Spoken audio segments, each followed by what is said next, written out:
Bienvenue à toutes et à tous. Welcome everybody. It's my very great pleasure to welcome you to this last keynote of the George Rudé seminar and the French Historical Studies Conference for 2020. And it's been a really special conference. Lots of people are talking about it as the Auckland International Conference. I've just got a little bit of housekeeping before I pass over to the presenters. Would you please, if you haven't been to a keynote before, if you would like to ask a question, would you use the chat function and send it to the host, who will send it on to the presenter, to the moderator to ask. Or if you'd like to come on screen at the end of the presentation, you can also send a message to the host, David Smith, to say that you're prepared to do that. To introduce this morning's speaker, Robin Gwynn, it's my very great pleasure to introduce our Pro-Vice Chancellor, Professor Cynthia White, who is Professor of Linguistics in the College of Humanities and Social Sciences at Massey. And she's a Professor of Linguistics, but there's a very special place in her heart for all things French. So it's really fitting that she should introduce Robin Gwynn this morning because she was here when he was at Massey. And we're very proud of our Massey tradition, and Cynthia is a Massey person too. So I'm going to pass you over to Cynthia to introduce Dr. Robin Gwynn. Good morning, everyone. Tēnā koutou katoa, bonjour à tous. It's an honour and a pleasure to be able to introduce Robin for this keynote, for this major international conference. As Kirsty said, I'm a linguist, so in reflecting on how I could authentically introduce Robin, I cast my mind back to when I first met him in in fact, the same building at Massey University. Robin was a senior lecturer, I was a lecturer, and the year was 1984. And Robin was someone, as a colleague, who would always join in the common room with staff and talk. And as I got to know him, he began talking about the Huguenots and the tercentenary, which was coming up in London. And I recall how enthusiastic and passionate he was about this critical celebration for 300 years. And I remember him saying things such as, they have been completely ignored and it is wrong. I have to do something about this. So he was going to London to take on the role of director of the tercentenary of the Huguenots. But I also recall some of the observations he made, which are now enormously prescient. So not just that the word refugee came to us via the Huguenots, but also the questions of religious persecution, of flows of people, and the point he made was that so long in the UK, in England at that time, so long as they remained unobtrusive and constructive in the society, they were accepted. So in some sense, this disappearance of their identity was in many ways critical to their survival, and this was something that Robin wished to uncover and address. One other thing I also recall him saying was the amount of assimilation and integration of the Huguenots meant that undoubtedly there was Huguenot blood in many parts of, for many people in the UK. And of course now DNA testing will make it possible, Robin, for you to prove that right. So colleagues, they're just some connections and memories I have of Robin, the historian.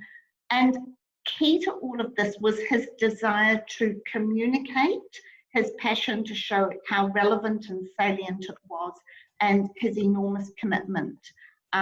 So Robin, welcome to this, your keynote presentation. It's something I'm looking forward to enormously, and I'm sure everyone now is joining you in a very warm welcome. So Robin, we look forward to your keynote presentation now on the Huguenots and the fall of Louis XIV. Thank you. Thank you, Cynthia. And greetings to everyone, wherever you happen to be, whether it's morning or evening for you. And warm thanks before I start to everyone who's helped make these sessions possible, especially for me, Kirsty and David, who've been wonderful in their enthusiasm and wonderful also in their attention to detail. Born and raised in Britain, I've been based in New Zealand for over half a century. I've no Huguenot family background and come to my subject specifically as a historian. Working from New Zealand also means I have neither an English nor a French home base, and a question has increasingly perplexed me. Why have continental, especially French scholars, persistently underestimated the significance of England in the Huguenot refuge? Starting from that, this paper challenges the influential work of Warren Scoville, whose powerful case that the persecution of the Huguenots had little to do with the economic troubles of Louis XIV's France has been widely accepted. By focusing on sources concerning the refugees in Britain, this paper will show they played a critical central role in France's economic woes and Louis's eventual defeat. They did so by helping pave the way for William III's initial success in England in 1688, and then by assisting in its consolidation. I will establish first the importance of the refugees in relation to the Glorious Revolution. Second, the vital nature of the contribution made by Huguenot troops in Ireland immediately afterwards. And third, the close connections between the French Church of London at Threadneedle Street and the foundation and early survival of the Bank of England. The evidence suggests that but for the persecutions in France, William would not have succeeded in his near bloodless invasion, nor without them would he have had been able to establish the foundations for later success militarily and economically. So Louis's treatment of the Huguenots was fundamental to his eventual defeat.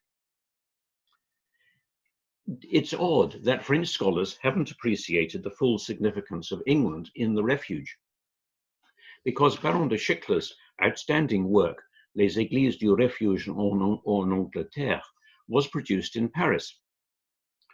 Yet one of the problems for French historians was embodied in Schickler's magnum opus when he came to a close with the revocation of the Edict of Nantes in 1685. The greatest year of Huguenot immigration into England was 1687, and refugees continued to arrive in number until the end of the century. So Schickler's work largely ignored the emigration from Louis XIV's France. The recent French study of the Huguenots in England by Bernard Cotteret also hardly goes beyond 1685, and modern French writers on the refugees in England haven't understood the full extent of their settlement across the Channel. La Diaspora des Huguenots, published in 2001 by Honoré Champion, implies that just 4 new Huguenot churches outside London developed around the time of the revocation, at Bristol, Exeter, Greenwich, and Stonehouse.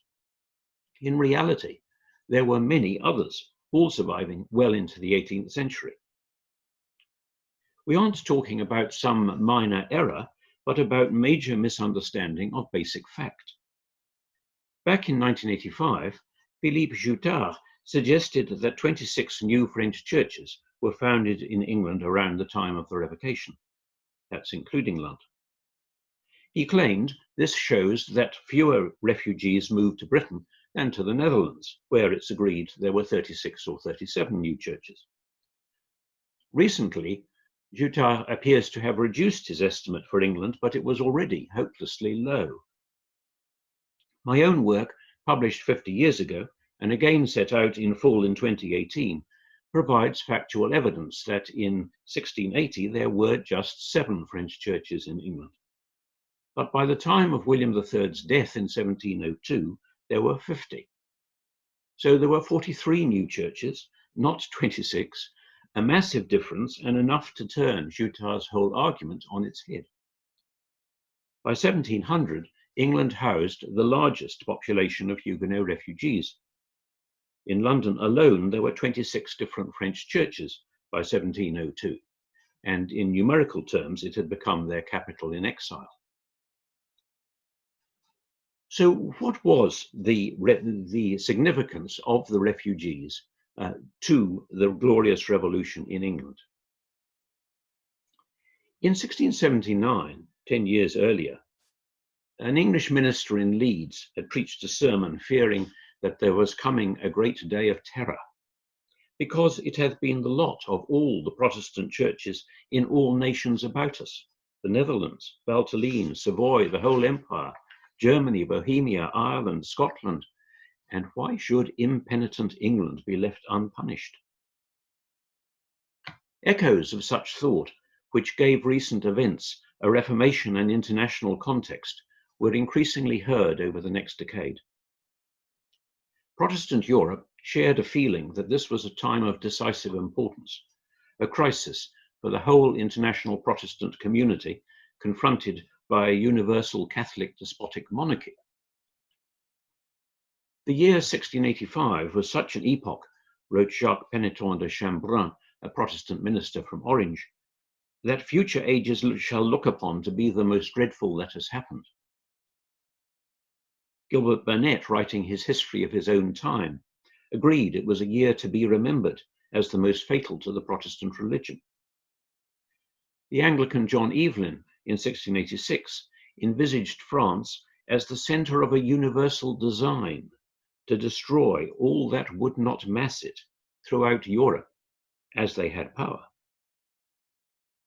In early 1688, the Presbyterian Roger Morris was in tune with the same sentiment when he reviewed the state of the Protestant interest across the continent, concluding it should be often and seriously taken to heart.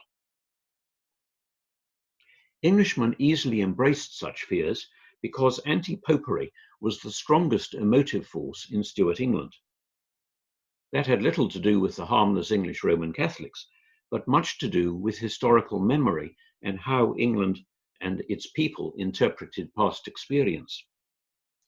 Its roots stretched back to the Marian persecution of the 1550s, as presented to the public through Fox's Book of Martyrs, and then through the massacre of St. Bartholomew, the threat of Catholic Spain with its armadas, and on to the Gunpowder Plot of 1605 and massacres of Protestants in Ireland in 1641. Popular identification of Catholicism with absolutism, tyranny, persecution, and bloodshed helped inspire the generous public collections for refugees in the 1680s, and helps explain why paranoia about popery meant that religion was at the heart of the revolution in 1688. New developments increased English fears. Louis XIV's growing power was threatening. The future King James II, then heir apparent, openly avowed his Catholicism in 1673. Those changes transformed the potential political future of England. Against that background, Andrew Marvell's influential Account of the Growth of Popery and Arbitrary Government in England was published. It reminded its readers of the horrors of popery, such a thing as cannot, but for want of a word to express it, be called a religion. Marvell claimed that Catholicism at court, arbitrary tendencies in government, and a persecuting Anglicanism added up to a plot to introduce popery and absolutism. His account provided fertile soil for the supposed popish plot, which revealed how deeply Protestantism lay within the English psyche. In James's reign, it would quickly resurface. The Huguenots provided extra fuel for the fire. There were now some thousands of refugees in the country. They'd been coming sporadically since 1681, when their arrival had brought the word réfugié into the English language. Every one of them was a silent advertisement for the real pain a Catholic king could inflict. Englishmen had been warned in 1681 You know not how soon your own condition may be the same with theirs. There was reason to fear popery at the royal court, and had not Louis just proved again that no reliance could be put on any promises by a Catholic monarch by repealing a perpetual and irrevocable edict? So when James promised to maintain the Church of England, but proceeded against the Fellows of Magdalen College, Oxford, Burnet recalled how the King of France, even after he'd resolved to break the Edict of Nantes, yet repeated in above 100 edicts that were real and visible violations of that edict, a clause confirmatory of the Edict of Nantes, declaring he would never violate it. Similarly, when James held large army camps at Hounslow Heath near London, the Dragonard in France came to mind. Now pause and view the army royal, composed of valiant souls and loyal, not raised, as ill men say, to hurt ye, but to defend or to convert ye. For that's the method now in use, the faith tridentine to diffuse. Time was the word was powerful, but now 'tis thought remiss and dull, has not that energy and force which is in well-armed foot and horse.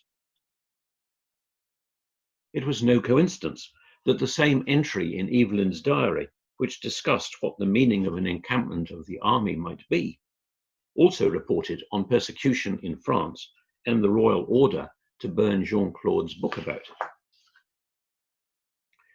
Again and again, issues that alarmed the English political nation during James's reign involved the king undermining legal protections and evoked French parallels. It was well known that the path to the revocation had been prepared by a long process of legalistic interpretation of the law and applied pressure.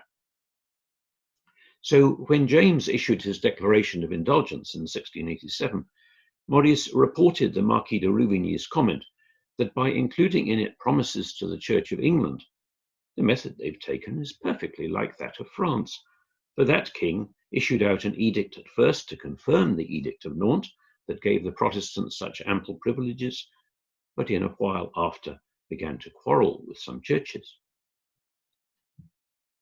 Back in 1681, the Current Intelligence had reported Louis's response to that same Rouvigny and other petitioners. Gentlemen, I have nothing more to say, but that I will have all my subjects to be of one religion.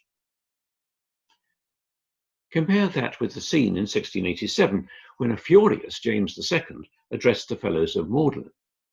Get you gone. Know I'm your king. I will be obeyed and command you, be gone. Go and admit the Bishop of Oxford, head, principal, what do you call it, of the college, I mean president of the college. Let them that refuse look to it. They shall feel the weight of their sovereign's displeasure. Louis was measured, James apoplectic. But both of them were saying the same thing. Nothing was to stand in the way of the royal will.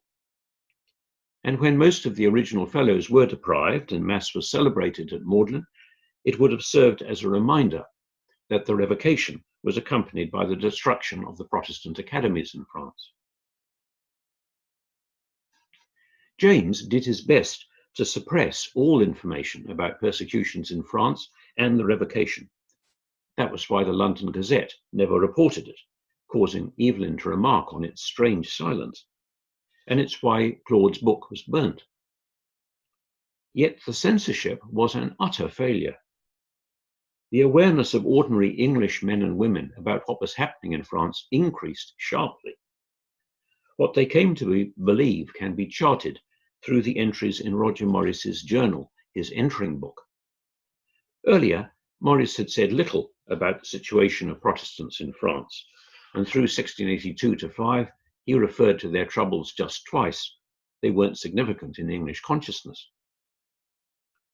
From October 1685 to the end of 88, there's a dramatic change. Now the entering book discussed the French situation on no fewer than 35 occasions. Maurice reflects on the unparalleled hardships the French Protestants faced, their inexpressible persecution, the unheard of cruelties practiced on them. His reports reveal how what was happening in France became an integral part of the thought pattern of James's subjects and help explain how James came to lose his throne with so little bloodshed. The 35 references are simply to the persecutions in France and its immediate borders. Even more important were the thousands of refugees in England, living witnesses to popish tyranny, natural subjects of news and sympathy, each with their own story of brutality, suffering, loss. The timing of Maurice's aroused interest is significant. It did not start immediately the Roman Catholic James came to the throne. It started with the revocation, when Maurice described dragonnade at Montauban, which had caused boatfuls of fugitives to come lately into England.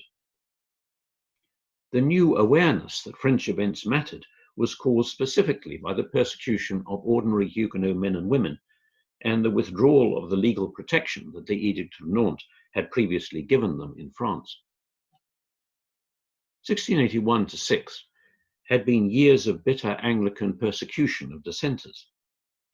Then in 1686-8, there are signs of the whole English political nation coming together despite that background of hostility. One early sign concerned the refugees directly, the remarkable public response to the 1686 collection for them, which raised nearly £43,000. This was 3 times what had been raised in 1681, even though in 1681 the dragonnade had been a new phenomenon and the arrival of many refugiés was being well publicized. But now the number of new arrivals was smaller and news was being censored. James actively discouraged contributions in 1686, so the amount given's more than generosity, it is a striking rejection of royal policy. The French ambassador Barillon reported to Louis that English people showed much zeal in the matter. The physical presence of the Huguenot refugees brought home where James's policies might lead Englishmen, not just to legal persecution, but to physical violence through state action enforced by the army, to exile and penury. And that was bound to increase the dissenters' ambivalence about James's declaration of indulgence. Wherever Huguenots landed all along the south coast, inevitably the news of their suffering spread, then followed them as they moved across country in search of work or relief. They weren't silent. Barillon reported to Louis they disseminated their exaggerations, rumors, and falsities. By 1688, French could regularly be heard spoken in the streets in the London suburbs of Spitalfields and Westminster.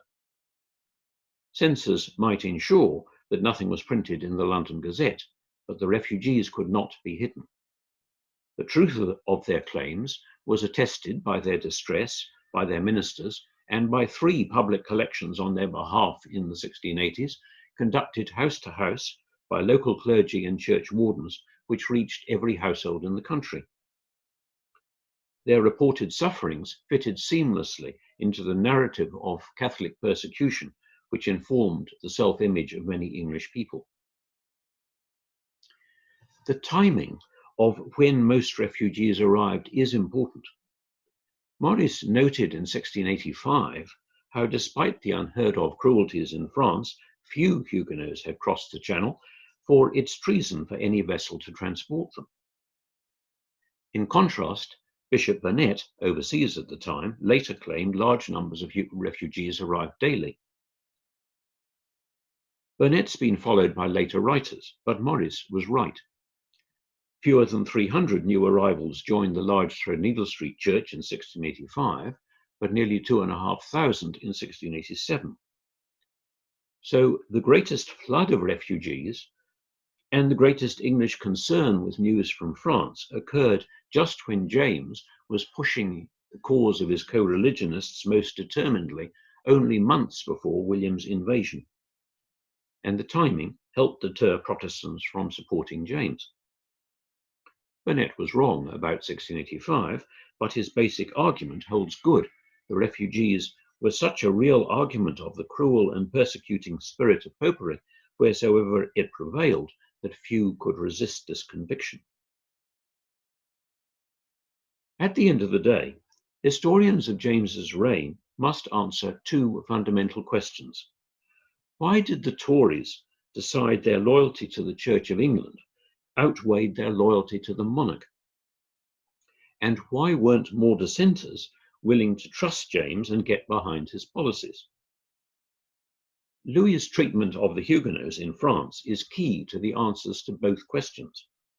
It may not have been reasonable for Englishmen to have measured the conduct of their Roman Catholic king by Louis's persecution of his Protestant subjects, but that's what they did, and it spelt disaster for James.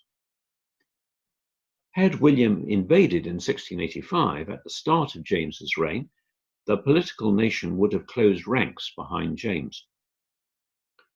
3 years later, the combined fear of Roman Catholic rule, arbitrary rule, and bloody persecution was so strong that Englishmen chose simply to stand on the sidelines while their king's enlarged army clashed with William's invasion force. Recently, Tim Harris argued that if we're searching for a turning point in Anglican royalist thinking, we need to look not to 1642, but to 1688, because while in the 1640s, the Anglican royalist position remained entrenched, by 1688, it had sufficiently softened to avoid thrusting England into civil war once more. I agree, but suggest the turning point for which Harris is seeking lies not in 1688, but in 1685. The French historians, Jules Michelet and Baron de Schickler in the 19th century, and the New Zealander Edmund de Beer in the 20th, were right to observe that the Glorious Revolution was in many respects the English answer to the revocation of the Edict of Nantes.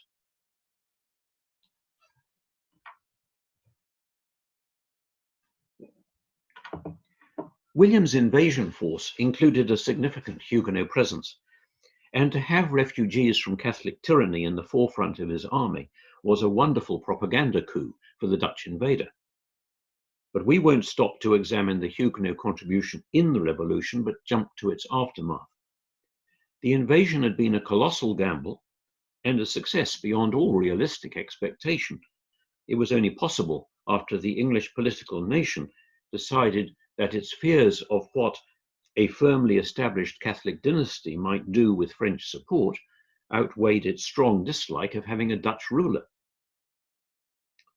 On the day the new King William and Queen Mary were crowned in 1689, they learnt that an army had landed in Ireland under James, consisting of French and Irish troops. So the new King and Queen's need was obvious. They had to consolidate, especially in Ireland. To both William and Louis, Ireland was always a mere sideshow, and to many historians it seems so today. By European standards, the battles fought in Ireland in the 1690s were quite small scale. At the major battle of Blenheim in 1704, over 100,000 men were involved, and defeat cost the French 40,000 killed, wounded, or captured. By contrast, the decisive battle of the Irish Wars at the tiny village of Aughrim in 1691 was fought out between perhaps 40,000 combatants in all, and may have left 7,000 or 8,000 bodies strewn around the countryside. Smaller statistics, certainly, but they still make Aughrim the bloodiest land battle ever fought in Ireland and perhaps in the British Isles.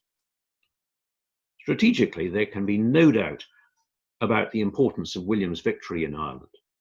In 1689, William's position in England was insecure, and civil war in Scotland was highly likely, while in Dublin, James's Viceroy Tyrconnell was well in control. Defeat in Ireland would have been disastrous for William, leaving the way open for Louis to pen him in the British Isles, and for James to take his army to Scotland and then invade England from the north.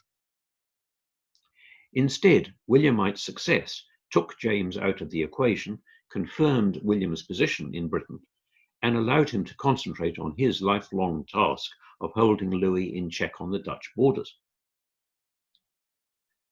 The original Williamite commander in Ireland was the Duke of Schomberg, an international mercenary soldier. He'd spent his long life fighting for Sweden, the Dutch Republic, France, Portugal, Brandenburg, Britain. He was also a Huguenot refugee. Always a Calvinist, he'd been naturalized in France in 1664 with his sons. He became a Marshal of France, and in 1676 he was in sole command of Louis's forces against William. He petitioned against the persecution, and it was the revocation which forced him to move. Many at the French court, including members of his wife's family, converted under pressure. Schomburg refused to follow suit, saying his religion was fundamental. His international background, military reputation, and the knowledge of his staunch resistance to Louis's overtures made him an ideal choice to lead the army of Englishmen, Dutchmen, and Huguenots sent across the Irish Sea in 1689. Schomburg, however, was sent off too late in the year, with poorly prepared and badly officered novice English troops, and with inadequate supplies and medical support. He quickly besieged and captured Carrickfergus, garrisoned with 1,200 men. But after reaching Dundalk, after a series of hard marches in bad weather, rather than continue and capture Dublin before winter, as William hoped, Schomburg stopped and created an entrenched camp. And there he met an enemy he could not defeat. We might sympathize. It was a ferocious epidemic which continued through the winter and cost him half his army. That was the background to 1990 and William's victory at the Boyne. And at the bottom of the slide before you, you have Schomburg's death at the Boyne. He was urging his men on. Forwards, lads, there are your persecutors. But the Boyne left the Jacobite army largely intact, and Williamite control of Ireland had to await the decisive battle at Aughrim. After the Revolution, Huguenot troops were of greater importance to the English army than they were in other countries of refuge, because many officers in James's army refused to serve against their former king.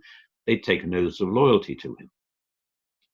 Schomburg thought highly of his Huguenot regiments, reporting to William that the 3 regiments of French infantry and their regiment of cavalry do their duty better than the others, and later again that the king got more service from them than from double the number of the others.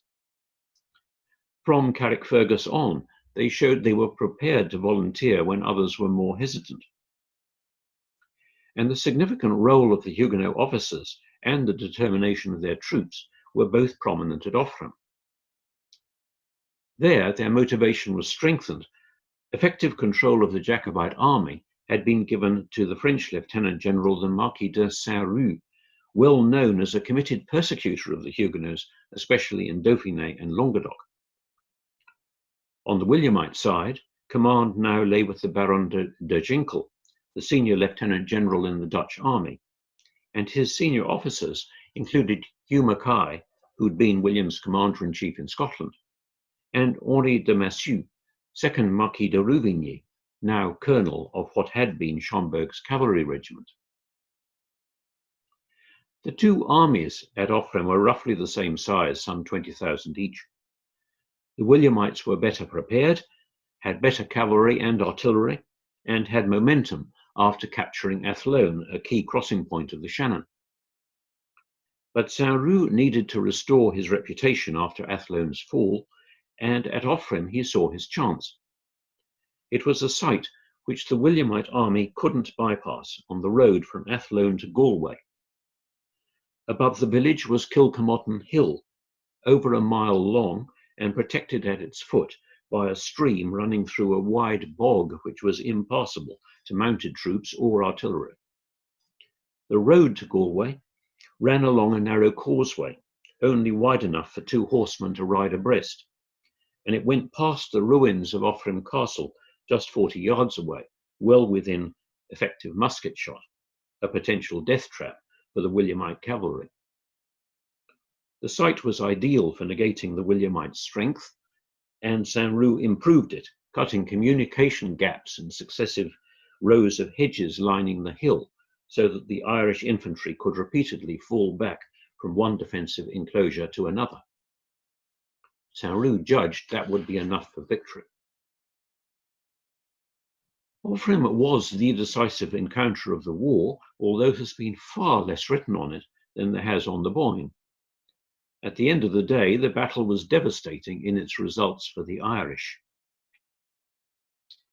In Aughrim of the slaughter they rest, their skeletons lying there uncoffined, have caused the women of Ireland to beat their hands, the children to be neglected, the fugitives to wail. Yet Aughrim was also the one time in Ireland when the Williamite army came close to suffering major defeat, a defeat on a scale which could have kept a Jacobite army in being, undoubtedly with continuing French support, into 1692, a defeat which might then arguably have toppled William, who was already feeling sharp financial pressure. Three facts point towards this hard-won, hard-fought encounter being above all the Huguenots' victory. First, the refugee troops were prominent in the most hotly contested parts of the battlefield. Second, the Williamite commander called Rudé out in front of his army to congratulate him. And the third compelling piece of evidence lies in the casualty lists. Contemporary accounts of Aughrim are contradictory, but the broad thrust of the battle is clear. It opened with an attack by Williamite infantry through the bog and up the hill, or that was the idea. Under constant fire and with the sun in their eyes, it proved very difficult, and little progress was made. The fighting was very fierce. The place today is still known as Bloody Hollow. It's marked on your slide. After an hour and a half of indecisive fighting, reinforcements did gain a foothold across the bog, only to be thrown back into it and beyond by the Irish. Certain of victory, Saint-Rou told those about him he had now beat the Williamite army back to the gates of Dublin. But battles can be desperately unpredictable, and three things now happened which between them spelt utter ruin for the Jacobites. First, a stray cannonball removed Saint-Rou's head as he rode down the hill to lead what he expected to be the decisive cavalry charge of the war. Those around him were more concerned to hide his body than to pursue the battle. The loss of leadership was disastrous.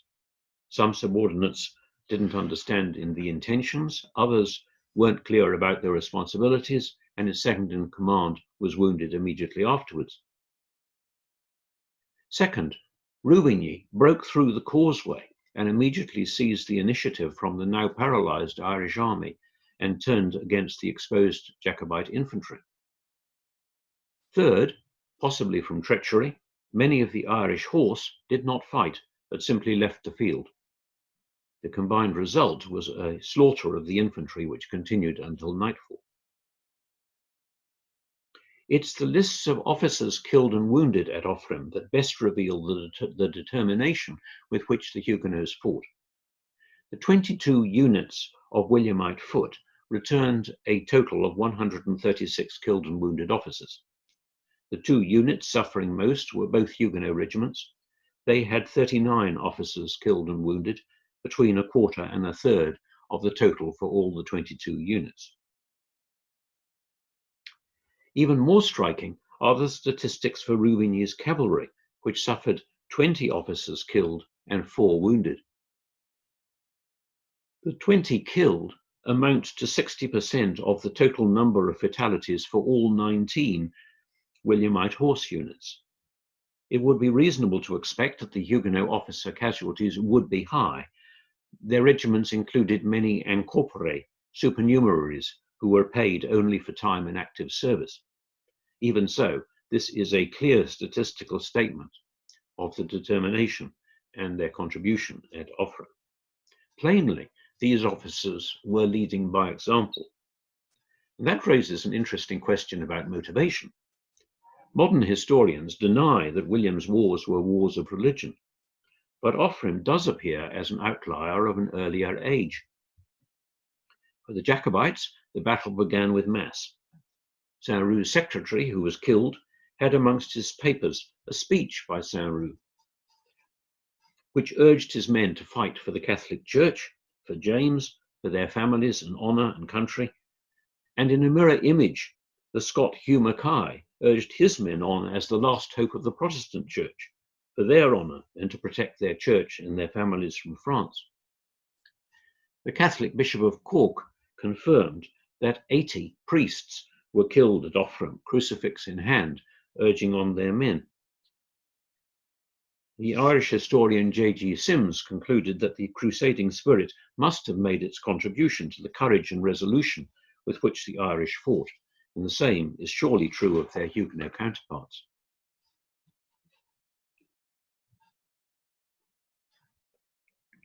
However many lives were sacrificed, England could fight only so long as it had resources, and we turn from Ireland to the city of London, where the Bank of England was founded in 1694. The bank was critical to England's survival. Without it, the country couldn't have borne the unprecedented cost of a war which continued through to 1713. The act founding the bank was originally entitled this: an act for granting to their majesties several rates and duties upon tonnage of ships and vessels, and upon beer, ale, and other liquors, for securing certain recompenses and advantages to such persons as shall voluntarily advance the sum of £1.5 million towards carrying on the war against France. In other words, the reason the Bank of England exists today is because of the government's imperative need to fight France in the 1690s. Historians have looked at links between new refugees and the bank, but we'll investigate something slightly different: the close links between two institutions, the French Church of London at Threadneedle Street and the bank that would later make its home in the same street. In the 1690s, the church was governed by 18 lay elders, assisted by 18 lay deacons who administered charity. The officers usually served for 3 years at a time. Of those in office in 1694, 6 elders, a deacon, and 2 ministers were subscribers to the initial call for money by the bank. The 6 elders are an interesting group. Joseph Ducasse de la Couture, the sole servant of the Republican martyr Algernon Sidney when Sidney was beheaded for high treason in 1683. Daniel Hayes, who travelled to England with William of Orange. The elderly Jean Le Platrier and François Mariette, both targeted by the French authorities. Pierre Regneux, heavily involved in organising charity for the refugees who gathered intelligence from France for the English Secretary of State. And Etienne Seigneur, perhaps the wealthiest refugee who came to England. This is a diverse and wealthy group. It's also striking that all, except perhaps Seigneur, had evident personal reasons or intent to oppose Louis XIV. Nor should we overlook the 2 ministers who made small contributions in 1694.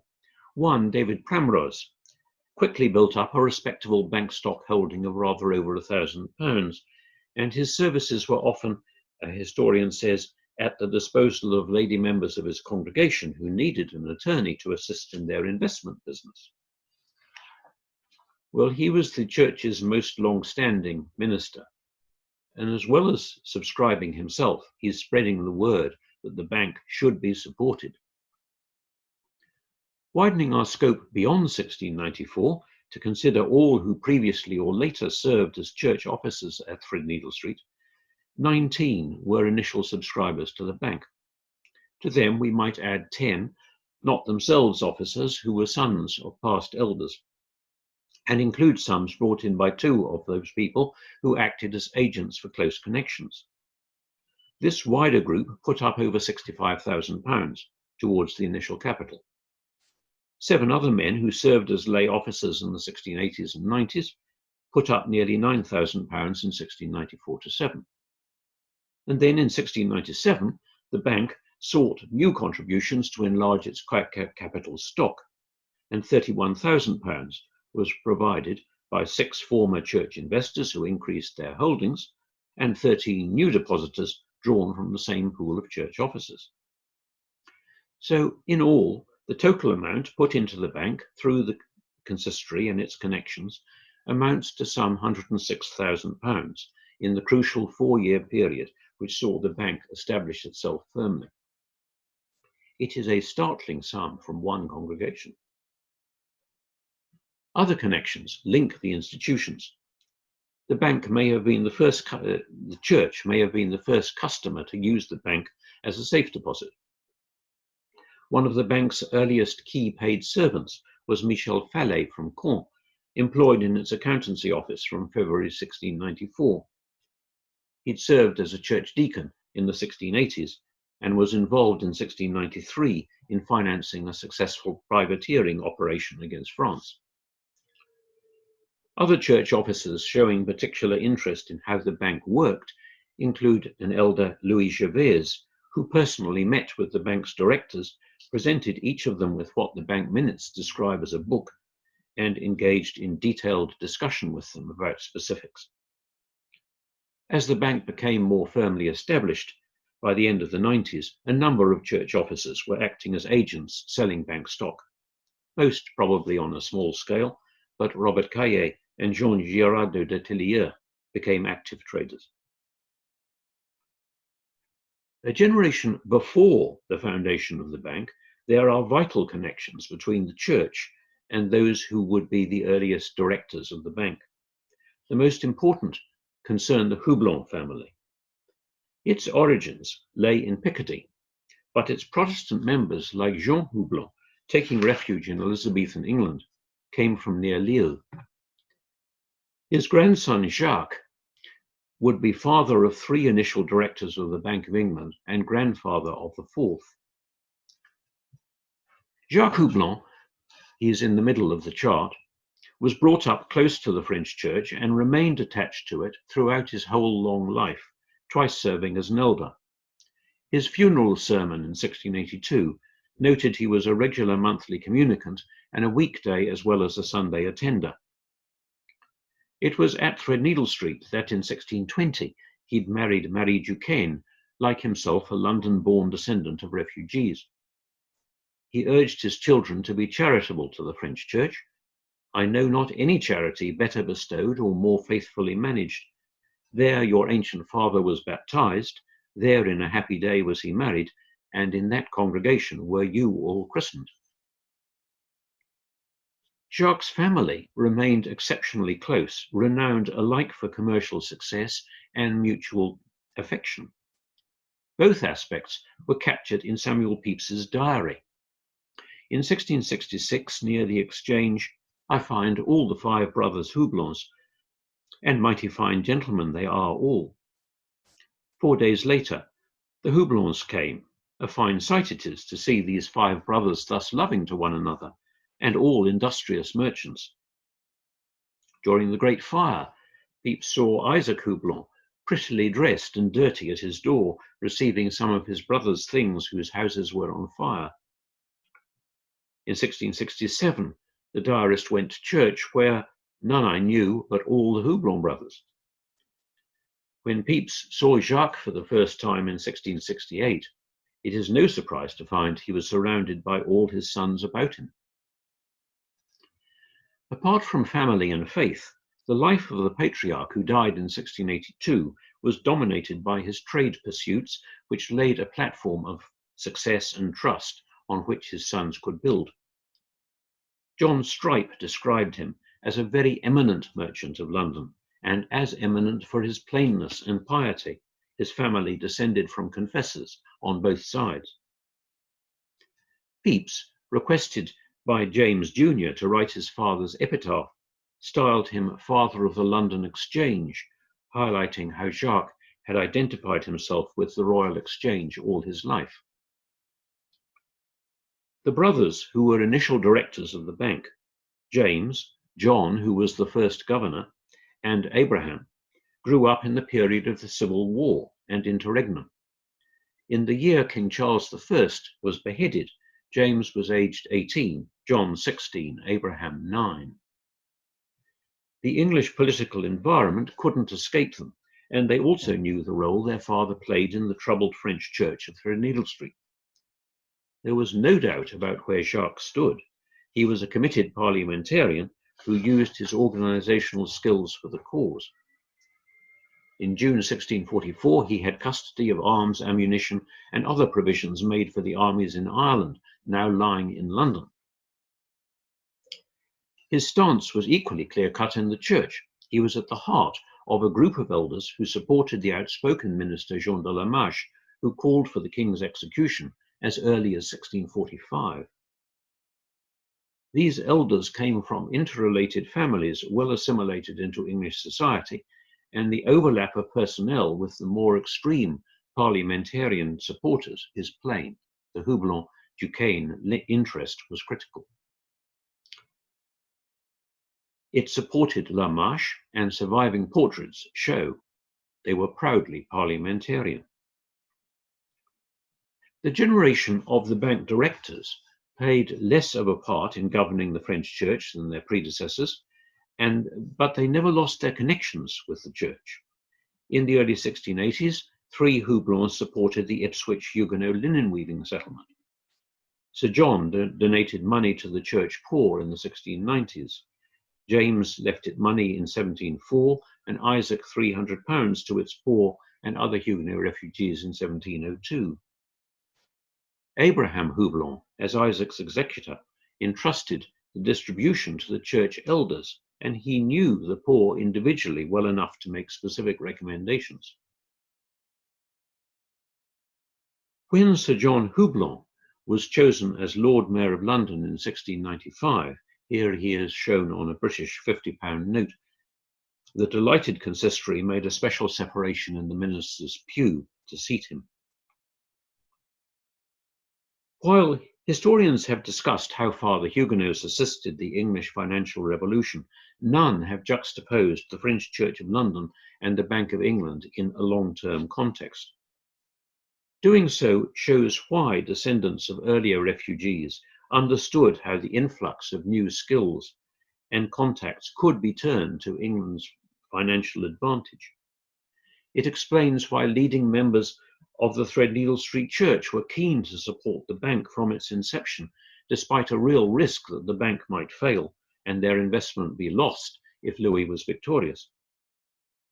Refugees and their descendants, old and new alike, knew with absolute personal certainty that their world faced a real and dangerous Roman Catholic threat which must be averted at all costs for their long-term security and prosperity. Their commitment was real, they couldn't afford failure, they'd nowhere else to turn, and it would endure. The Jacobites of 1715 would point to the Huguenots as their most implacable enemies in England, and Huguenot men were again quick to volunteer in 1745 as a new Jacobite threat loomed. We return to the original purpose behind the Bank of England, to support the war against France. It was a political purpose, deriving from fears of Catholic absolutism and the perception of a real French threat, and it was associated particularly with the Whigs. No institution in all England could have been so clear in its support as the Threadneedle Street Church, its pews packed with refugees who'd personally suffered from Catholic absolutism, its leadership Whig almost to a man. Historians agree the bank was a Whig stronghold, a bulwark of the revolutionary settlement and of the Protestant succession. But they've ignored that the same description applied equally to the French Church and the many connections tying the two institutions, however different, together. The Church knew how close to the wind it had sailed in the 1680s, how leading members had been attacked during the exclusion crisis or arrested as a government precaution in 1685. Its relief after the revolution was palpable, and its support for the bank engineered by the Houblon family it had so long known was remarkable. In conclusion, then, our evidence is suggesting that without the persecutions in France and the refugees that fled, William wouldn't have succeeded in his invasion in 1688. Without that, there wouldn't have been any grand alliance which the French king could not browbeat. even after seizing England, William would have struggled to secure Ireland without the Huguenot military officers. Without the Bank of England, which the French Church of Threadneedle Street so strongly supported, England couldn't have continued the fight against Louis. Continental historians need to come to terms with the strength of the diaspora in Britain and then re-examine the full contribution of the refugees to the French king's downfall. Scoville, I think, had it wrong. Louis XIV's persecution of the Huguenots was fundamental to the wars and French economic weakness, which led to his own eventual defeat. Thank you.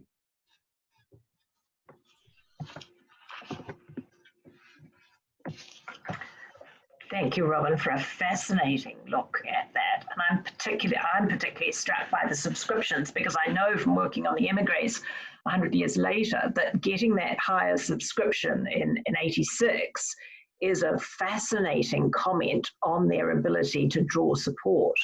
But anyway, this is really just to remind you about the question process. If you would send questions through via the chat, or send through that you're willing to come on screen and ask your question to David Smith, and then we'll continue from there. But just between there, I know Cynthia has got a question, and she is going to start us off.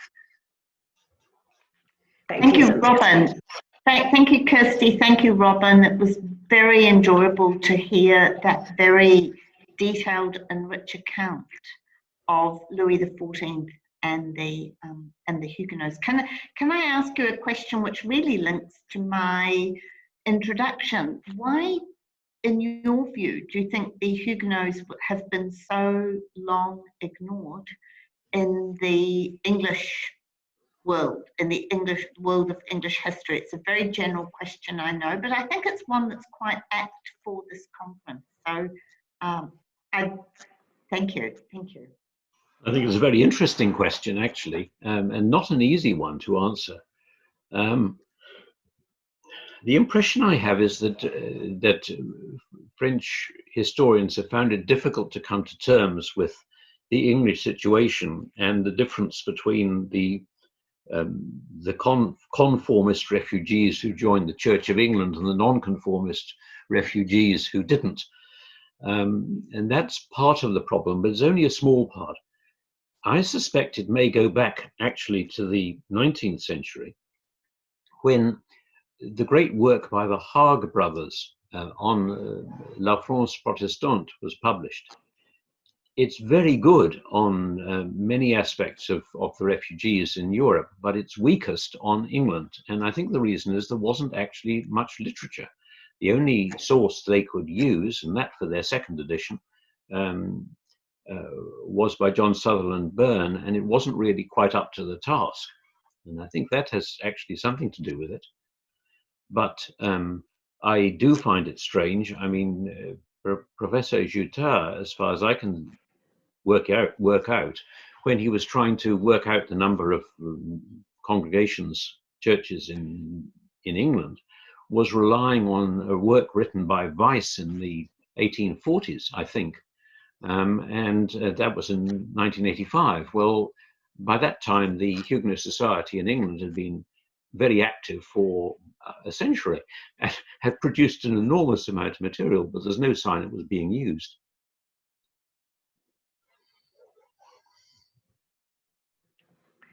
We've got a question, just taking a slightly different tack here, on the Hublon family.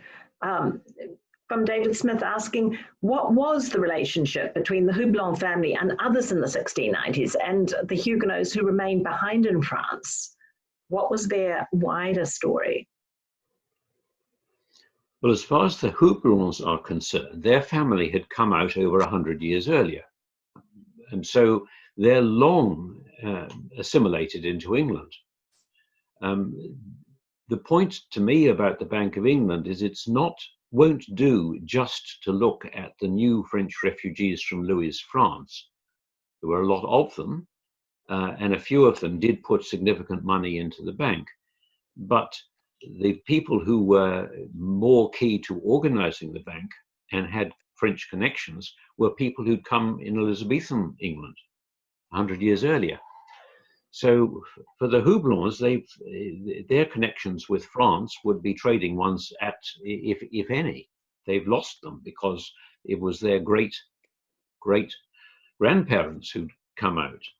But of course, people like Mariette, say, or Mariette was a wine merchant in Place Maubert in Paris.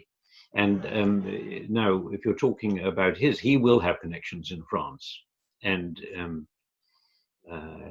also connections with family who are in the Netherlands who've gone there rather than to England. So there's a whole network. But it differs as to whether we're talking about the new refugees and their contacts, or the descendants of the old refugees and their contacts. But I think you have to look at both together, because both together are critical to the bank, and both together worshipped at the French Church of London. Yes, fascinating. Okay, I mean, if he wants to follow up with, did the wealth of the old refugees support the Camisards?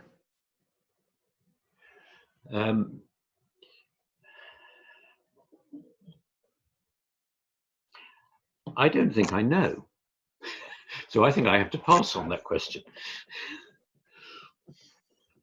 I would say that the descendants of the old refugees are much more English than they are French by the 1690s. I mean, their family's been around for so long that they jolly well ought to have been.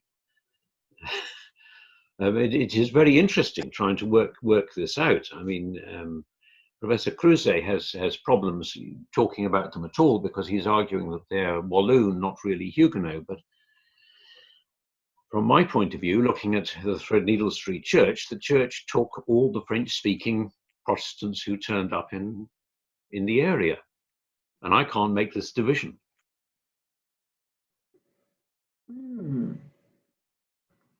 Interesting, interesting, interesting. What if we turn to the military situation?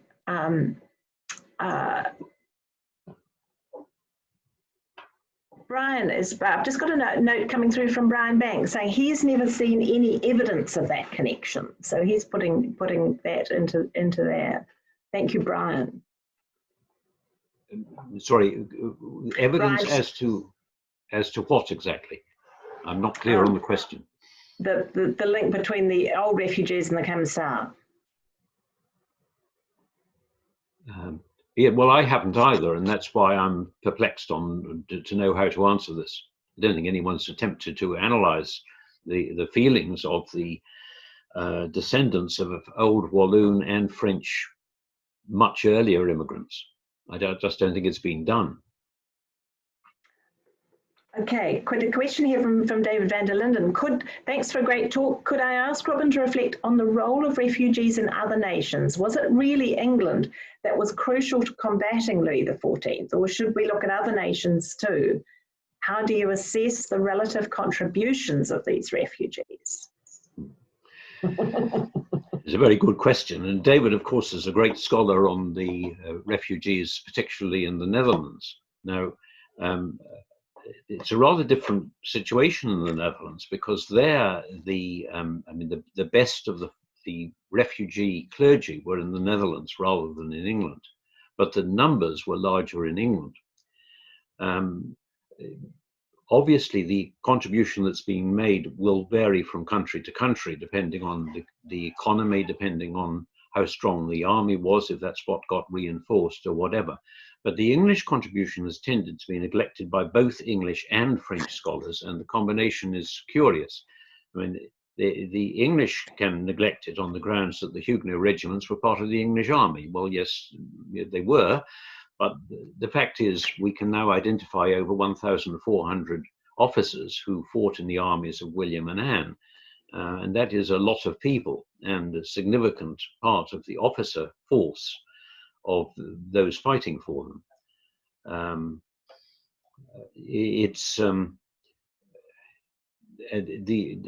a point that I think is really important with regard to the military after James has gone is that many of the English officers who've been in James's army won't continue, because they won't fight against a king to whom they've committed themselves with those oaths of loyalty. So the officers seem to me particularly important in the English army rather than in the Dutch army, but James might not agree with that.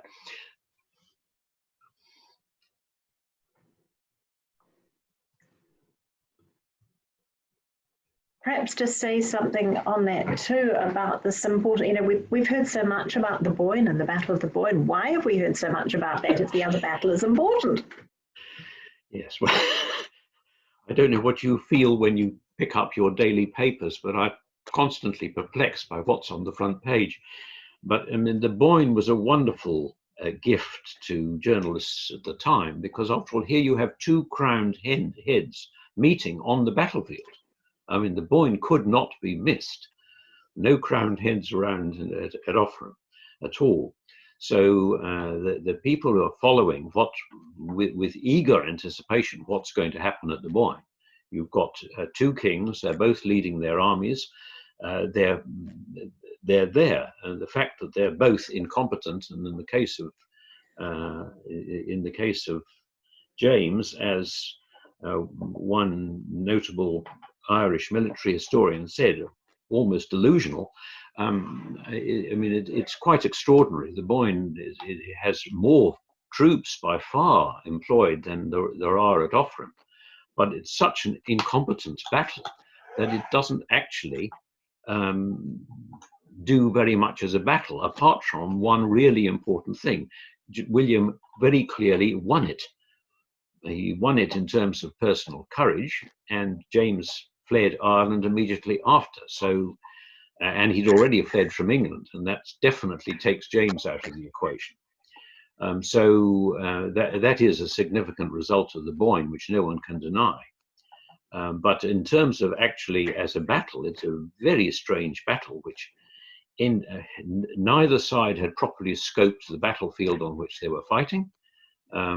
William sent a significant detachment off down the river. James mistakenly believed this was the main army and sent most of his army that way.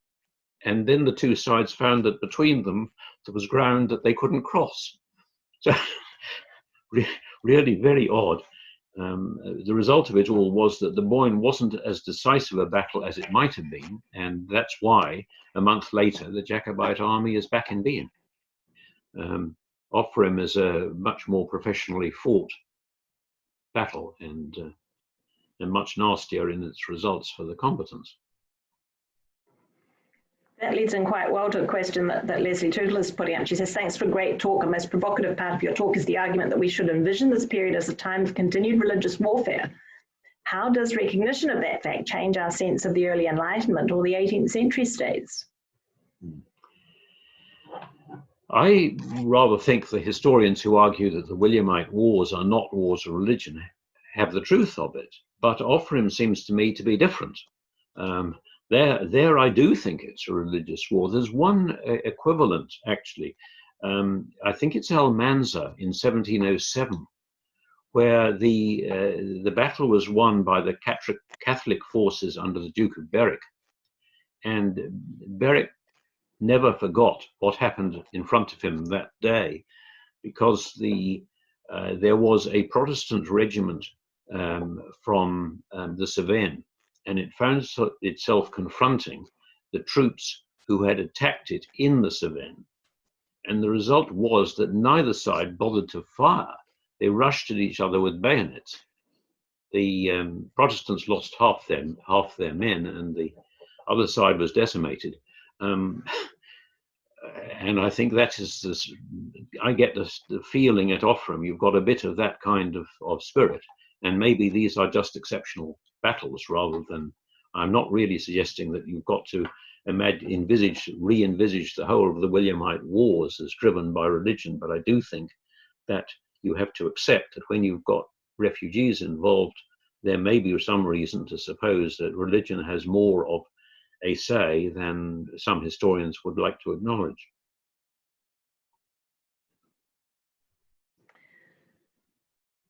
I think that's the end of the questions for the moment. But I mean, I guess I would that ties it up quite nicely to this history of emotions and the sort of, you know, the whole research area that is going back into how these emotions played into these things. You know, is it something you've thought about? Well, I don't think you can study the 1680s in England without being aware of them. I mean, it's a frightening decade for, well, most people in England, one way or another. Obviously, I can clearly see what might be making the refugees in England frightened, but you're still living in the shadow of the English Civil War. I mean, that's the immediate historical background. You know it can happen. You don't want it to happen again. You don't like what in the case of most Englishmen, your new Catholic king in James II is doing. But what do you do that preserves lives and doesn't leave the country awash with repetition of the English Civil War? It's a nasty situation, and it's made worse by, well, someone like Judge Jeffreys doesn't do anything to help with very fierce use of the judiciary and unreasonable use of the judiciary in the same decade. So yes, I do think you need to take emotion into account, and I think myself that the 1680s is a decade of fear, and it is very clear from Morris's entering book, to which I keep coming back. It's a wonderful account that we've got written over, it's nearly a million words, and it covers 1679 to 82. And Morris is an absolutely an individual who tries to write without intruding himself at all. He never mentions, you read the whole lot, you don't know if he's married. You don't know where he's living. You don't know what he's doing to make any money. But there is one entry he wrote where it's in 1689, I think, from memory, and it says something to the effect that today I walked for the first time for the last 10 or 12 years with a feeling of total freedom. And that's the impact of a decade which has been particularly hard on those with a dissenting kind of background. Well, it remains there's no further questions, but thank you for a fascinating talk. And I think that these issues, I think it's interesting as you come down to sort of revisit these issues of immigrants and refugees. I mean, I admit a little bias where these people are concerned, but it just goes to show, you know, how much there is that we still really haven't examined critically. There's a question last question coming through from David Gwynn, your son. Why did the number of refugees coming to England peak in 1687? Well, that's simple enough, I think. James issued his declaration of indulgence to tender consciences. And it is, if you like, the invitation to refugees to come, which James had notably not offered in 1685 or 1686. I mean, what he is saying is you can come and you are welcome, and they're offered a support that they haven't notably had earlier in James's reign. So, and they come immediately, helter-skelter from France, in large numbers and in a shortish period of time. So it's not pre-planned, but you could say it's pre-planned perhaps to the extent that people had in many parts of France had registered that here is a country which we should look at if the chance comes to get out. We could usefully take and go there. It's the Declaration of Indulgence that provides that opportunity. Fascinating. It's still the subscription, the ability to raise money for the refugees is still quite a central point, because it was not easy to do. No, well, it's never easy. I mean, I wonder what would happen today in today's world if, say, England repeated the process of doing house-to-house collections, government ordered through the entire country for refugees. It would offer something that they could not possibly expect in today's world. But it happened 3 times in the 1680s. And that's a fascinating idea to finish with. Particularly with what's going on around us, these ideas of, you know, how close we still are to this period. I mean, I think, you know, I think students and everybody's got to sort of think twice about, you know, this isn't the deep dark past, and these things, you know, could come back at us very quickly in many cases. It's not the same, but in different sorts of iterations. Look, I would just like to say a personal thank you, Robin, for being so willing to give this keynote, and delighted at the possibility it opened up. And it's been a privilege for all of us to be able to hear just, you know, the clarity with which you talk about the period after such an in-depth period of studying it. It's just a privilege to listen. So thank you very, very much. And thank you for giving the last keynote of the conference, which is something that was very special. And it's also that we've had keynotes through the conference that have covered almost medieval, the modern period, and to the contemporary. So thank you, an extra thank you for adding the refugees and the connection to the defeat of Louis XIV to that list. Reminding, I'm just getting a further reminder to say that tomorrow the event is to look at and to celebrate the 35 years since the sinking of the Rainbow Warrior. So we're going to move right back into the 20th century with that event. But that is at 9 o'clock in the morning, and the links, I'll send the links round to you all. So if there's not anything else, thank you very much. And that's.